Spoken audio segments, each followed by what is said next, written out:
Greetings all, D&Disability here, coming at you with part 3 in my disability discussion series where I talk about my master's thesis and the different elements my research led me to discover.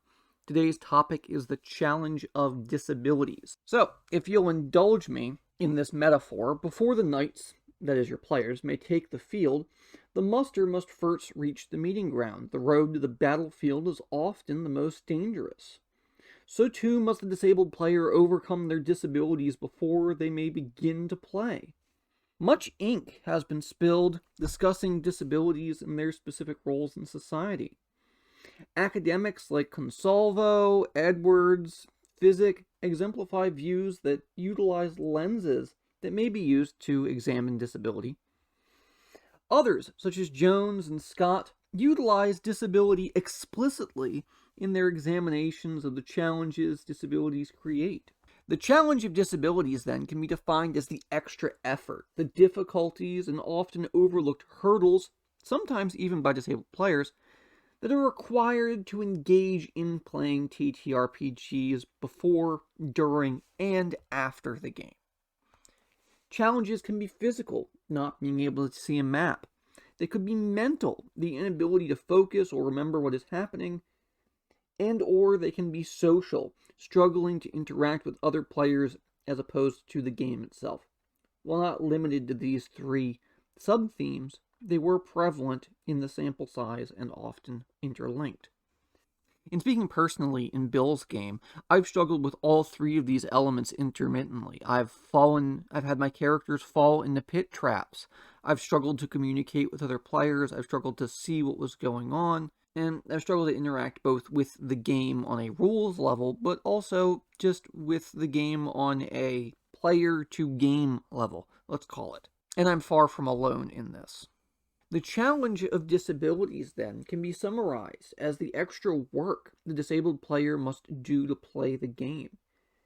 These challenges are often invisible and go unmentioned, but they are nonetheless crucial. Throughout the interviews, it became clear that these challenges asserted themselves before, during, and after the game, and all were part of the disabled player having to redefine what play means to them. Disabled players tend to care about the games. They play more. However, the drive to play it more often is restricted by their disabilities. Disabled players sometimes literally hold themselves back. For some players, such as C, having the headspace to play the game can be the challenge. The game is mildly draining, but that's only because of the social aspect of it all, he says. C's ability to engage with the game leads to his sitting silently in the back of the party. And I quote, "I'm quiet because I'm trying to find the right moment to speak, and especially whenever you're in, like an online call and everybody's talking. It's hard to get a word in. So then I just kind of stay quiet until I can." End quote. His character slinks silently into the shadows as he all disappears from the in-game narrative and becomes a passive observer instead of an active agent. While he overcomes the struggle with silence at points, there, and I quote, depression, anxiety, ADHD, and basically along with everyone else in their generation, end quote, makes the challenge of play a constant struggle, especially in an online format. Overcoming his disabilities is a constant struggle, one that does not receive enough attention. The achievement of play is a temporary victory that offers, quote, some form of escape, but also gives me something else to think about. I can then put that towards something creative to help, instead of mope around, end quote. In the game, these challenges can manifest as they do for Mike, a player with, and I quote, blindness, who feels that his characters do not contribute as much as others do because of the extra fatigue he is trying to battle. The DM describes a room 20 by 30 feet, running east-west, turning south for another 30 feet, and is 20 feet wide before terminating, and there are 4 wooden doors along the south wall. The other players can write this on a map, see a physical game board, or some other visual representation. Mike often does not. And this problem occasionally interferes with play. And I quote, Yeah, I think more as a GM or DM, I've often described rooms, and I thought I either described, say, all the doors or exactly what's in a corner. Halfway through the party's encounter in the room, I realized I totally screwed that up. You know, that door actually leads to this room, not that corridor. End quote. But Mike has tracked this room, room 7, of tonight's dungeon, and gets to the leftmost door. The door they explored an hour ago, confused for the rightmost door, the only one left unexplored. As a player, he sometimes sends his character over to a door or a path the party already explored. And I quote, I go back to the door and the DM or someone says, oh, well, someone's already checked that door, Kelly. End quote. Cool. Shit. I thought it was the other door. But, you know, just kind of try to roll with it. End quote. He plays it off as though his character had low intelligence, as if his character will continue to beat into the door simply because his character doesn't know any better. He's struggling and saying that his character forgot. It's his way of coping with the mental hurdle of his blindness.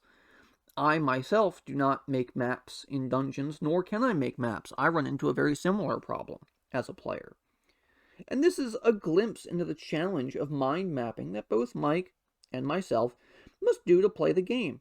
It saps mental energy, that work, and sometimes requires some creative solutions to deal with. For others, such as Rose, who copes with, and I quote, part of it falls into autism, part of it falls into a few other headings. I guess the most relevant is ADHD, end quote, and other cognitive dysfunctions that make information processing difficult. TTRPGs prove difficult for her, interacting with a detailed character sheet, that is to say, the document that has your stats, equipment, etc., right, is the single most challenging aspect of the game for Rose. While games such as WoW update your character sheet automatically, give you abilities that are used at the press of a button, and clear references for important statistics such as health that are live updated as you see them. TTRPGs do not do these things automatically. In Rose's words, and I quote, because most people have their sheets in one form or another already in their head. Of these are my skills. These are things that I can do. Because, as I said, sometimes if I don't set up my sheet well, I'm doing a lot of paper flipping. Where's this ability? I knew I had it. End quote. The key aid for Rose is sheet layout to help mitigate information overload. And this is a common problem for a lot of RPGs. Call of Cthulhu is one. And I quote, if I give myself too many abilities instead of just a set to what number to make it a little easier to do so, I'm doing all the paid first, one again, and try to find something, and then remind myself, okay, this is this ability. Is it helpful? Is it useful? Does it serve a purpose? End quote. Here, like before, Rose is struggling with information overload, which comes out in the quote. Much like Mike in the previous example, Rose wishes to play a less complicated character, so she can manage the challenge of her disabilities better. The struggle Rose faces, one of constant self-questioning, is common to many TTRPG players. In my experience, every spellcaster doubts whether they picked the correct spells for the day.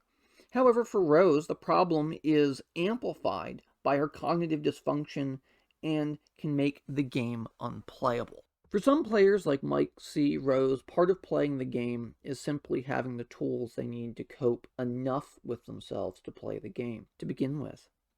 The relationship between the disabled player and the TTRPG is more intense, more important, due to the extra work the disabled player must do before they show up at the table. Neither Rose nor C are at my gaming table anymore. They were players within my own disabled player group, but they have moved on to playing these games with other friends and engaging with different TTRPGs that are easier for them to play. Part of the ableism within TTRPGs is the lack of consideration for the challenges that are faced by many players, and the lack of resources being put towards accessible character sheets, game texts, and maps. For those with social anxiety, such as C, the battle begins before he even reaches the table. But these examples join all the others like them, the ones not mentioned. Disabled players who fight the battle before they take their seats at the table. And for me, as a player in Bill's game, I face these battles every Tuesday evening, right? I step up, I play, I enjoy it, I have fun, but there is extra work there. And yes, this might receive some kind of pouting mockery by members of the community. Oh, boo hoo, right? I get it. And if you want to be like that, be like that. That's fine. I accept it. But this work, this effort, it's real. And it just deserves an acknowledgement. So, thanks, guys. Keep fighting. If you like this content, if you like to see me make more, please like, share, subscribe. I've only been doing this for a couple of months, but by the time I've done this for a year, I will have a video out every week, and I would love to reach 1,000 subscribers. So, take it easy. See you next week.